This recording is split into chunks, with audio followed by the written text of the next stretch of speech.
Hi everyone, my name is Jazz. I'm the president and founder of Multilingual and Philanthropic, and today I want to basically give you a guideline of studying abroad and in the planning process, and just give you a few tips on that.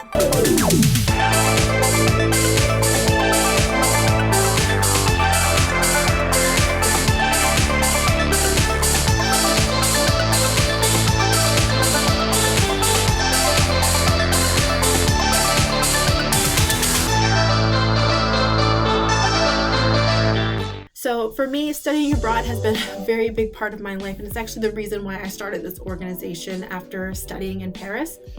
And being the only person who actually spoke fluent French, it was just a very impactful experience, because not only did I get to obviously learn while I was there, but I also got to build worthwhile connections with people who were from that area. So with studying abroad, especially if you're doing a full-blown program, or you're doing a semester, or like a 6-month language course, or whatever it is that you're doing with the intention of going abroad to study, my first tip I would really say is you want to start at least 18 to 24 months out. Especially if you're like high school going into college, you want to at least give yourself maybe about a year or two to actually start thinking about this process. At least like if you have your heart set on, I don't want to study in the US, which understandable because of the fact that there are a lot of programs that are out there, that there are a lot of countries that actually offer really affordable education in comparison to the United States. So I will also say to check out the Studying Abroad is More Affordable Than You Think video, because that way you'll understand the perspective of those components that make studying abroad worthwhile. So that the planning process is really, like I said, you want to be at least 18 to 24 months at this point. You want to at least give yourself at least maximum 2 years to really get the ball rolling, especially if you're planning on not like avoiding loans or anything like that, and actually being able to plan this fully so that you're able to get scholarships, save money for those programs and those types of things. In the early stages, you want to look at what countries best teach or best offer what you're looking to study. For me, like my background is in the fashion industry. Knowing what I know now, I probably would have gone to school in France if I had to choose, just because that is one of the countries that best teach the subject that I was interested in at the time. So best countries that really offer a lot of really quality programs based on what you're looking at. And then once you hone down at least a top 3, start looking for at least 1 or 2 colleges from each one. Don't like create a long list, because that's going to take forever. You want to have at least a list of like maybe 2 per country that you're interested in, because that way when it comes to reaching out, it's not a burden to reach out to like 20. It's easier to reach out to like 6 people versus reaching out to like 20 people and having to follow up with all of them, especially because when you're in high school, you have things to do, especially if you have extracurricular activities and whatnot. So just really narrowing that down is going to help you a lot. After that is the application phase. Once you kind of have narrowed it down to at least top 3, from those 3, 2 per country, narrowing it down to basically like 3, and then applying. I would say in that process is to keep contact with admissions advisors with questions, because that's going to be the biggest determinant of whether you want to go to this pursue a certain program or not. Especially, like I said, asking questions and being able to asking a lot of really detailed questions. I remember when I was a sophomore in college, I remember being on the phone with my admissions advisor for like an hour, because I had so many questions about the program that I was going to be a part of. So with application phase, I would say that should be what you start before your visa process, because visa, you have to have confirmation of why you're going to this country in order for them to grant you a visa. If you don't have a set in stone reason, like you have to have some sort of acceptance letter, something that says you were enrolled. So start the application process. And given that, I would say that would take maybe about a year or so, because not only that, you have to apply, then there's an interview process, and then also getting those acceptance letters, because you don't know how much time that's going to take. So you want to basically leave yourself time for that. Like I said, before the visa process. And the visa process is going to take its own set of time in itself, because there's a lot of documents that you're going to be required to have and whatnot.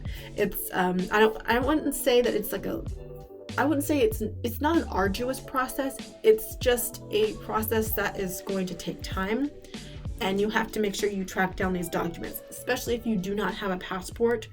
You need to get that. That's another thing. So if you don't have a passport, that's something else you need to do. And this also makes a difference if you're looking for exchange programs. If you're already in a college and you're, let's say you want to take a semester abroad. Again, make sure that you are accepted, or you have proof that you are in a course, or you're enrolled in whatever school that is providing the exchange program. So the first step, you need to have a reason to apply for a visa. Like I said, keep in contact with all admissions advisors at this process, because like I said, with questions that come up, anything else, everything, keep in contact with them. I mean, really, this is admissions advisors is your main connection in terms of going through the entire process to make sure everything's correct. What do you need outside of whatever information they give you on the website or whatever in terms of getting your application completed. Also, and the next thing is that, let's say at this point you got accepted, you have a reason you have that visa process and whatever going. Keep all costs in mind of how this is going to play out, because like I said, with tuition costs, and not only that, but you're not just going to school to go to school, you also need to eat. You need to, I don't know, if you're paying for an apartment, rather than student housing, you want to keep all of those costs in mind, in addition to tuition fees. Visa, you do have to pay money for that, especially if there's depending on the country. I know that in Belgium, if you're studying, you also have to, not only after the visa process, you have to register with the residence office. You need to get a residence permit. So sometimes I think within 8 days of arriving. So that's another thing. Keeping all those costs in mind.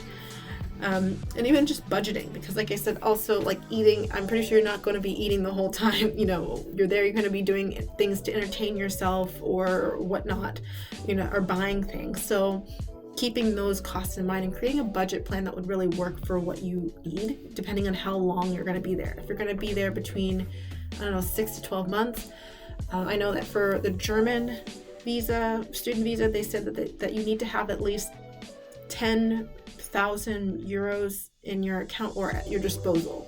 In Belgium, it's between 829 to about 1,000 euros per month at your disposal because of cost of living.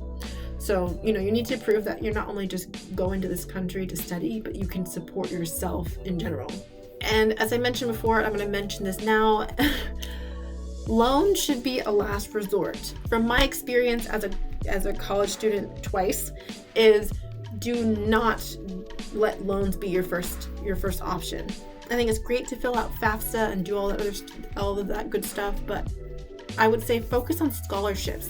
Whatever school you're going to, there's usually on the website, they'll tell you if they have scholarships, and then being able to see which ones you can apply for. That's another process. I would say you should at least apply to as many as you can that apply to you and your program. So that way you're able to, if you can get free money that you don't have to pay back, that's amazing. If you can come out debt free, that's the best thing I can pretty much give, the best advice I can give anyone.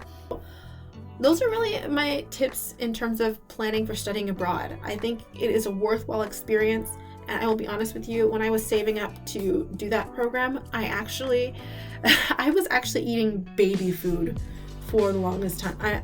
I'm not kidding you. I remember I put it on my Insta stories because I was eating them because it's those little, it's like snacks basically. And they come in these little bottles. They're $1, 85 cents per container. And the thing is that they're healthy because they're made for babies who don't have immune systems that can support artificial flavored things and whatnot. So it's organic, this pure fruit. So that was when I was literally eating to save money. So yeah, best tip, baby food. Ralph's has it for like 10 for 10. There's some brands you can get for like 94 cents or like 60 or 50 cents. They're cheap and they're healthy for the most part. Like babies, they like can't eat a whole lot of stuff just because their immune systems aren't all that developed, so they can't eat like manufactured crap. Non-GMO. And I also think some of this is organic as well. Depends on what you buy. But I do want to say, I don't eat baby food all the time. Like I do literally eat other food, but it's also just something if you want to just get pure food, like whole food. So, I did eat real food, but whenever I wanted like a snack, I always had baby food. And it turns out I wasn't the only one, because a friend of mine who also was at FITM at the same time I was going there.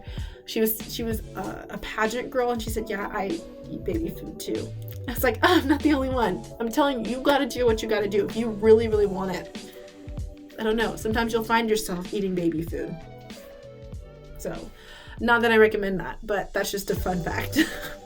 So every time I see beech nut baby food at the grocery store, I always think of Paris, because beech nut was what I ate to save money so that I could go to Paris. So I don't know, it's kind of ridiculous, but like I said, I went to Paris and I had a trip of a lifetime, and I would not have this organization nor be doing what I'm doing without that experience. So hope this helps you in any way, and I will talk to you in the next video. Bye.